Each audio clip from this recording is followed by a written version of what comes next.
Nathan had moved to Japan to find inspiration. The American writer was drawn to the country's haunted history, from dark forests to ancient temples, and soon found himself living in a century-old apartment building in the heart of Kyoto. This small, one-bedroom apartment had seemed charming at first, with its narrow hallways and traditional sliding doors.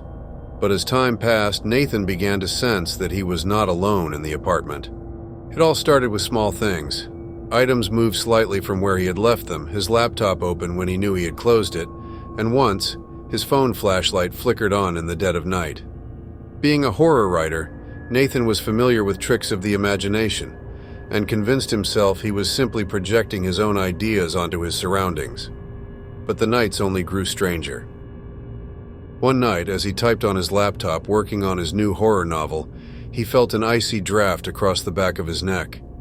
He shivered, glancing around the room, but all he saw was the stillness of his tiny apartment.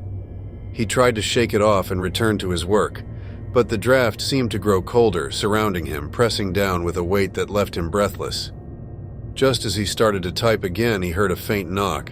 It was barely there, so soft, it could have been a figment of his imagination. Ignoring it, he continued writing, only for the knocking to grow louder, echoing through the walls.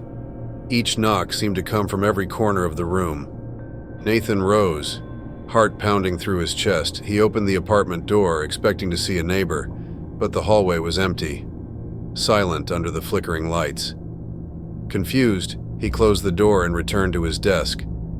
As he sat down, his phone screen flashed to life, revealing a single text message from an unknown number. "I'm watching you." Chilled to the bone, Nathan tried to rationalize it as a prank, but when he tried calling the number, a strange sound emitted, like distant static mixed with low, whispering voices, met his ears. He quickly hung up and blocked the number, hoping that would be the end of it. That night, as he lay in bed trying to sleep, Nathan sensed movement from the corner of his eye. He opened his eyes, peering into the darkened room, but he noticed nothing was there. Then he saw something on his desk, a small doll. Its face was twisted into an eerie frozen grin and dressed in a red kimono. He was certain he had never seen it before. Its eyes were lifelike, almost human, and it seemed to follow him as he crossed the room to get a closer look. Who could have put it there, he thought to himself. He was the only one with the key to his apartment. His hand hovered above it, and hesitating. The doll seemed to radiate a strange energy, and as he pulled back, he noticed a faint whisper filling the room. The words foreign, yet terrifyingly familiar. Nathan backed away, his mind racing with thoughts. He tried to ignore the doll by turning off the lights and getting into bed, but as he drifted off, he heard faint footsteps near the desk, each step sounding closer. He laid still, paralyzed by fear, his eyes shut tightly.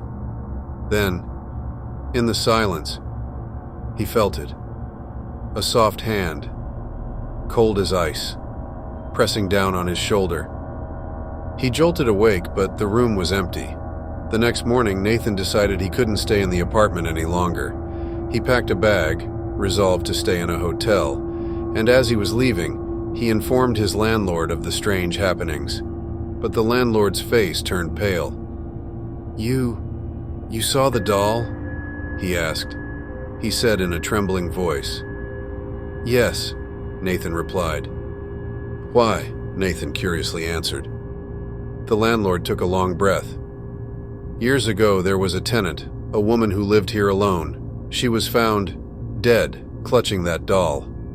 Since then, anyone who lives in that room sees her spirit. They say she's cursed to roam this place, searching for something. Some say it's revenge, others say she's looking for someone to join her." Horrified, Nathan left the building, yet he couldn't shake the feeling of eyes watching him from his apartment window as he walked away. But that night, as he settled into his hotel room, his phone buzzed again. Another text message from the same unknown number. "You can't leave me." Nathan froze, dread filling him. He blocked the number again, but the messages kept coming, each one more urgent than the last, until his screen froze with the words, "Turn around. Against every instinct, Nathan turned and saw her, the woman in the red kimono. She stood at the end of the room, her hollow eyes fixed on him, holding the same doll he'd seen on his desk. She slowly raised a hand, pointing toward him. Then suddenly, the room went cold, and before he could scream, the lights went out. Weeks later, Nathan's friends and family filed a missing persons report. The hotel staff found no trace of him, just his bag, a few clothes, and his laptop.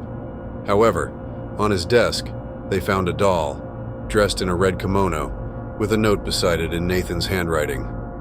"I'm sorry." To this day, new tenants in Nathan's old apartment report seeing a figure in a red kimono, holding a doll, and watching them from the shadows. And those who ignore her warnings soon vanish, without a trace.